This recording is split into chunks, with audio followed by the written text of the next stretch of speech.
available. Fantastic. I have to make sure it's available. Today it wasn't.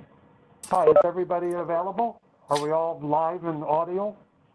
I think the last one to test is Steve. Steve, can you say something? Yes, I can say something. Yes, now we hear you. Terrific. I was on the wrong platform. I was on my school server, and I had to log out of that and go on my Mac. So that was the problem. I did go get a microphone, but it's just better. Yeah. USB-C and USB.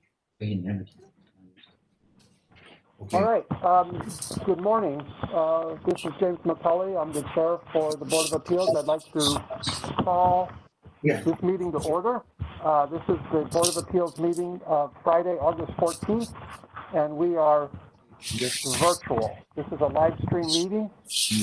There is availability online to the public. Today we don't have any active agenda items, so I don't believe that anyone from the public is likely to dial in.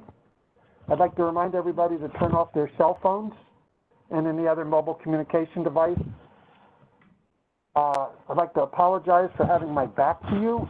The papers are in front of me, as is the speaker. And is everybody there? Hello? Looks like If so, I'd like to begin by introducing the members of the board. Hello?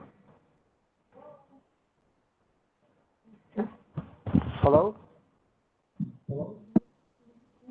We can hear you. You can? Okay, so what I'm going to do is I'm going to begin by introducing the members of the board. So when I introduce you, could you say greetings, and that way we know that, that you're active. So Stacy Aguiar, board member.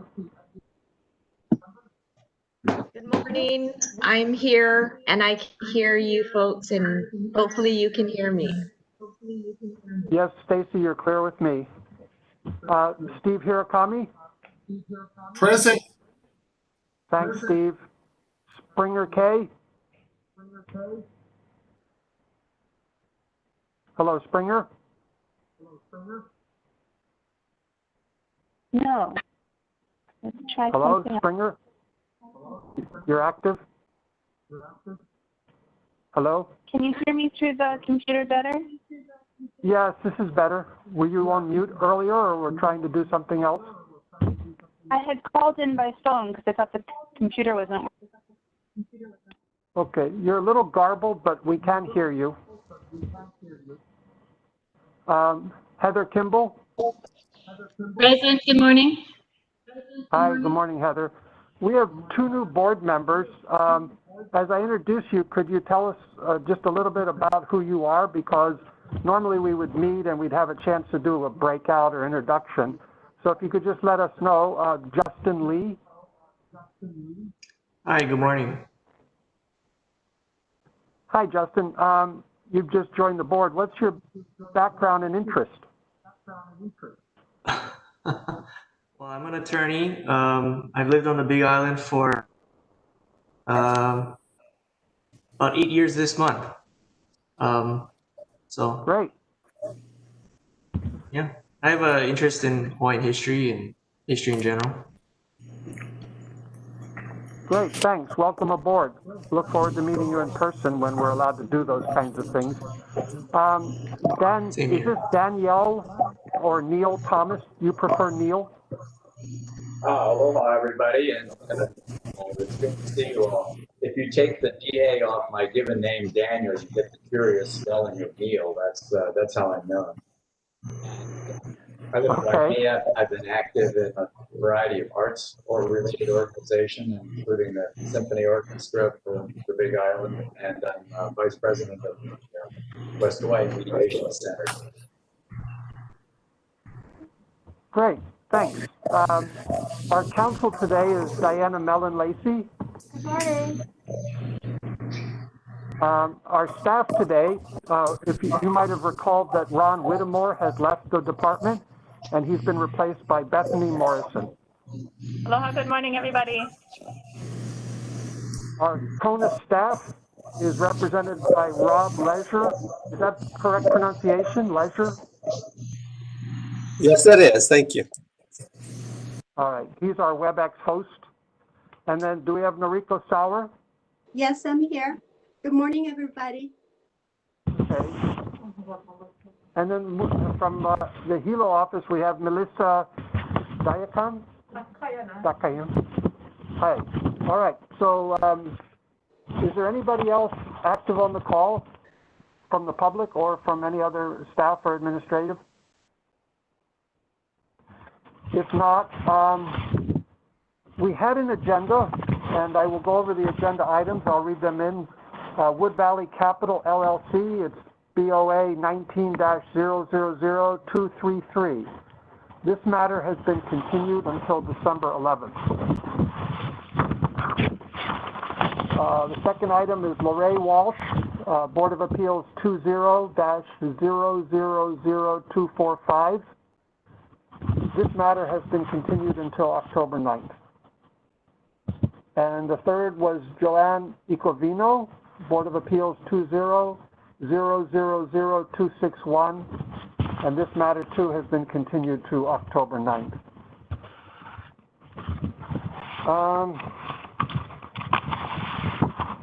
Normally this is where we get into the meat of the matter here at our board, but we have no matters to contend with today.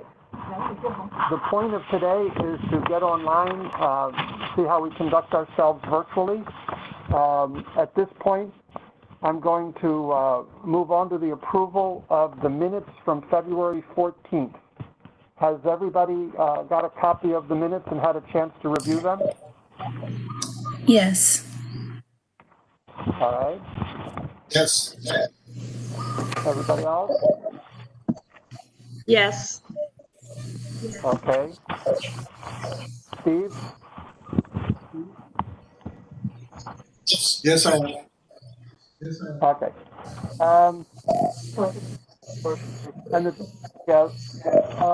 So given that you've all had the chance to review the minutes, does anybody have any corrections or additions to the minutes in hand?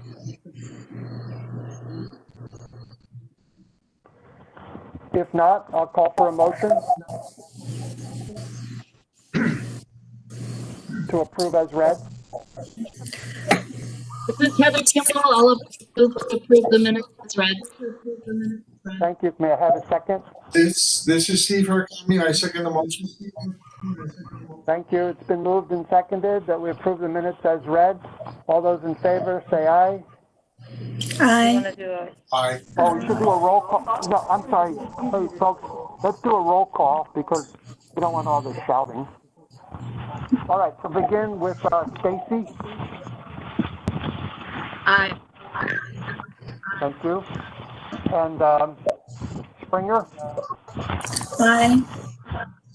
Thank you. Steve. Aye. Heather.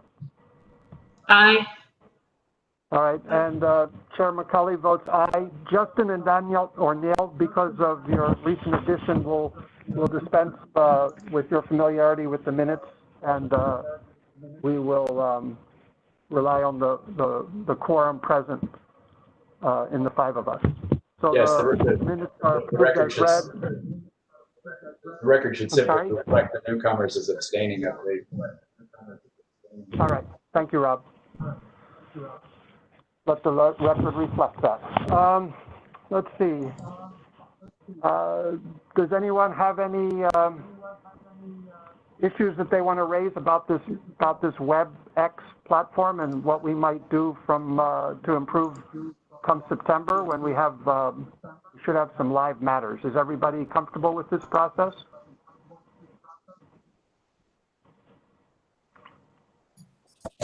This is Springer. Yes, I'm comfortable with it. I've found that it sometimes works best if everyone can be in a different room. I know that it can be difficult to hear over masks through the microphone. It's doable. Okay. I found in participating in these meetings, it's important to keep yourself on mute and avoid all background noise as has just been observed by Springer. I talked to Diana about perhaps using the Corp Council's media room so that I can perhaps conduct this meeting without my back to you. So we'll see about that for September.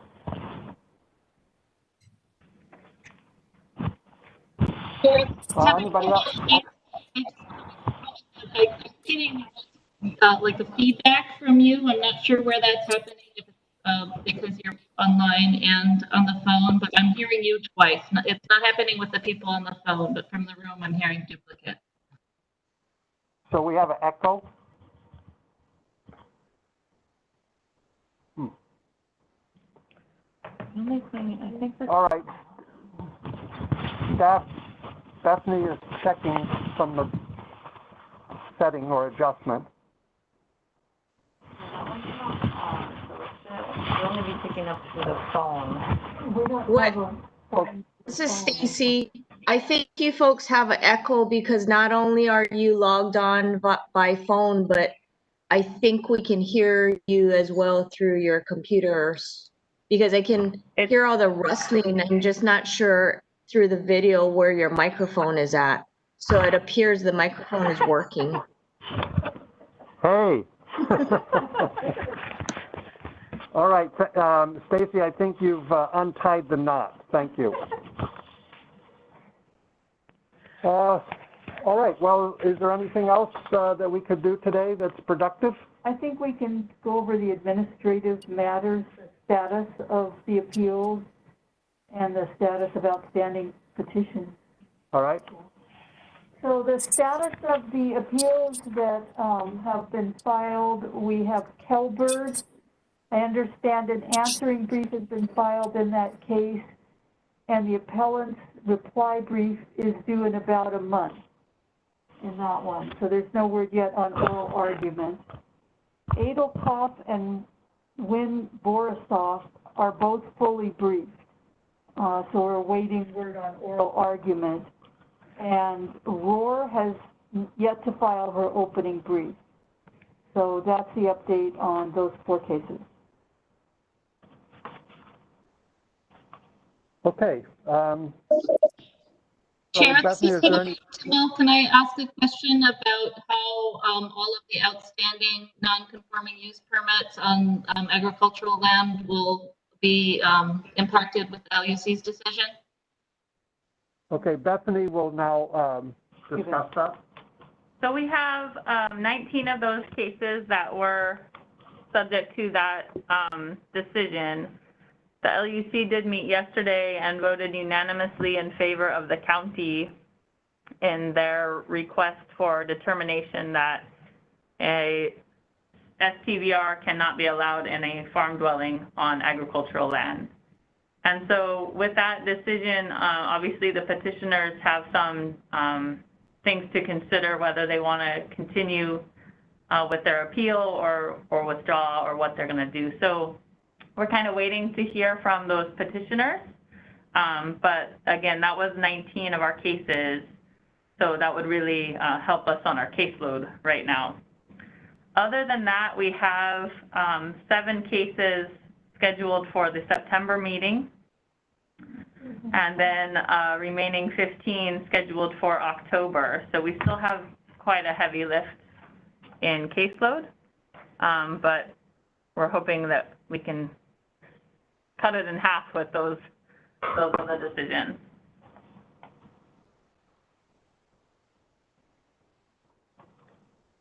So this is Neil. You've got 7 cases for September and we've got 15 for October, but those do or don't include the STVR cases? Those do not include the STVR cases. Okay, thank you. Is that doable, 7 and 15? I see everybody smiling. Yeah, so, what usually happens is we have pre-hearing conferences between the parties. And at that time, we try to encourage the parties to achieve a resolution prior to appearing before the board.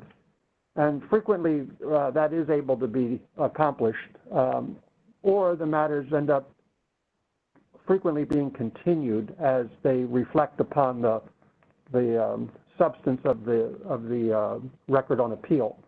So while we do have a heavy load in front of us, I would expect that to lighten.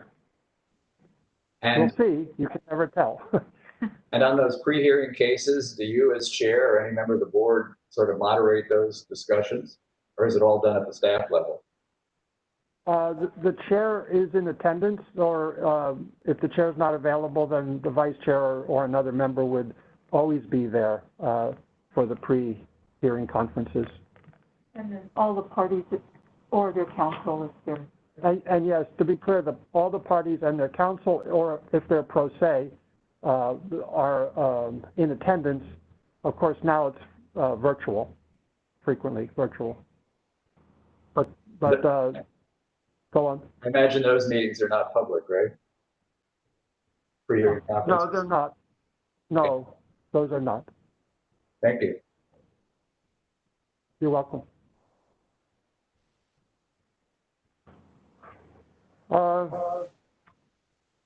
Anything else? Do you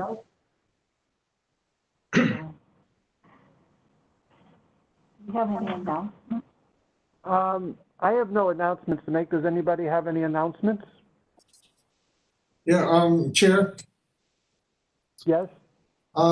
It's going to be kind of difficult to conduct meetings because, you know, our meetings went real long with one appellant and it covered 3 meetings, and that was in person with deliberations and everything. But I would imagine that that in this format, it would take like days to complete the hearings and getting statements and everything. So I just wonder if we can kind of plan to social distance in a in-person format. I think you know, some of the conference rooms are big enough that we can be 6 feet apart and wear a mask, and the testifiers can wait in line 6 feet apart and be allowed in one at a time. I think we have usually there's the appellant and another person there with counsel. So, you know, at the most it'd be like half a dozen people testifying. So I just was, you know, just I conduct meetings every day by video, and I know that it's a real cumbersome process. You can't really complete business as usual. So I was just looking ahead. We got all these cases, and is it really a reality that we're going to do it in this kind of format? Steve, thanks. I think the Planning Commission would be a analog or representative of what we have to go through. Is that correct, Bethany? Or Yeah, Melissa, would you agree? yeah, and We did one last month in July up there, Yes. but then everything else is back to virtual again. So Melissa just described, you know where we usually meet in Hilo at the Alpuni Center conference room, the old tire shop, Steve? Yeah, but they are going to go back to virtual, they say. What is the carrying capacity of that room? I'm not sure. it's quite large, but I know that you guys were kind of keeping people, they were broadcasting outside for people to listen and then bringing in people to. Yeah, we had people taking people's temperature and everything like that before they came in. Yeah. So it's kind of, yeah, it's cumbersome too. There's no best case scenario, I don't think. Well, and I know, this is Diana, I know there's going to be some new directives coming out at the state and county level because they're working on them right now. So I think we can't really make a decision about that at this point. But I also know from communication with various of the petitioners that a lot of them would not be willing to attend an in-person hearing. They've made that very clear because they're concerned about their own safety. And also, a fair number of them don't reside here. And so with the inter-island and out-of-state quarantine in place, it would be very difficult for them to participate other than virtually. And then we have the people that don't want to do virtual. So under the present scenario, no one's very happy. So how did the LUC conduct? That's a quasi-judicial board, similar to Planning Commission and for us, the Board of Appeals. But that's a much more lawyer-driven process. They were on a Zoom call. That was all Zoom. And the chair pretty diligently kept to giving breaks for people to use restroom and whatever, and announced a lunch break as well. And then people just called back in after those breaks. I would say that, because I sat through the entire process for the SDVR on the ag land, and I would agree that it was a slow process, but everyone cooperated and worked through it and was given the opportunity to present their testimony and discuss and deliberate, and I think that the resolution of that case took 3 separate hearings. So if everything goes, yeah, things could take, quite some time to work through, but that's the reality that we're in. I don't know what else we can do because we can't jeopardize anyone's health and safety. The staff for that meeting were in one room like we are now, but everybody else was individually in their own space. And so they did not have masks on. Right. And so that did make it a little bit easier to communicate and hear people. Just like here. Yeah. Yeah, and Chair, I got one more comment. Okay. Yeah, somebody mentioned Zoom, that the meeting was held by Zoom. I wish the county would look into exploring Zoom. It's really a user-friendly platform. There's waiting rooms.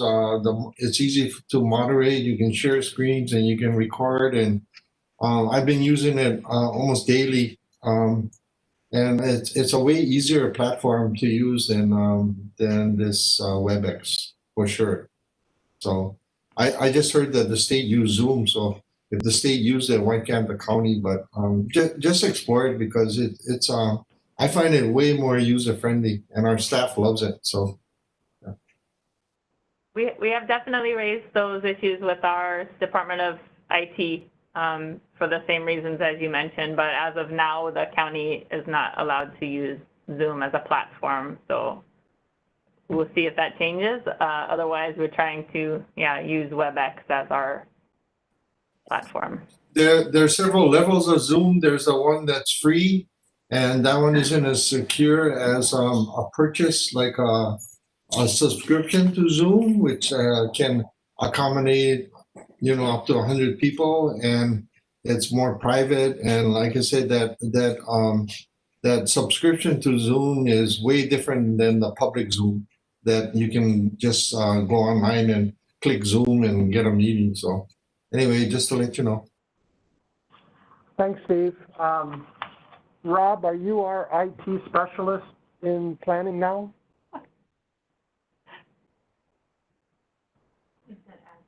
His screen looks frozen. Oh, you don't look frozen. I think you're muted, Rob. Rob, Yes. are you Am I an IT specialist? No. In other regards, maybe, but not on PC-related things.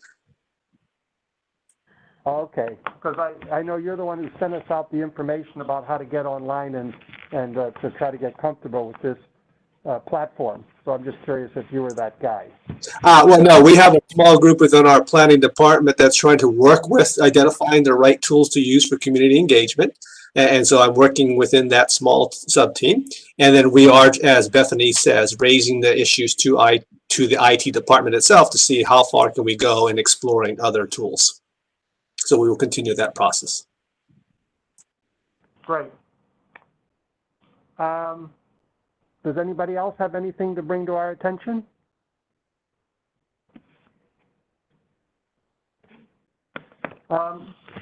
If not, then I appreciate everybody's patience when it took us a little while to get started. And I'm going to go ahead and adjourn the meeting. I'd have a hammer and I'd hit the table, but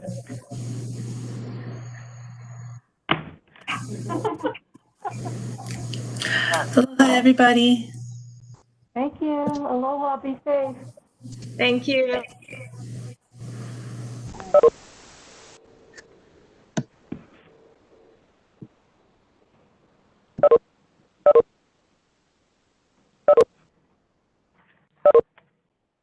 Yeah, I think we have to do something about the reverberation because I could hear Oh, it. you're not comfortable. I'm so sorry.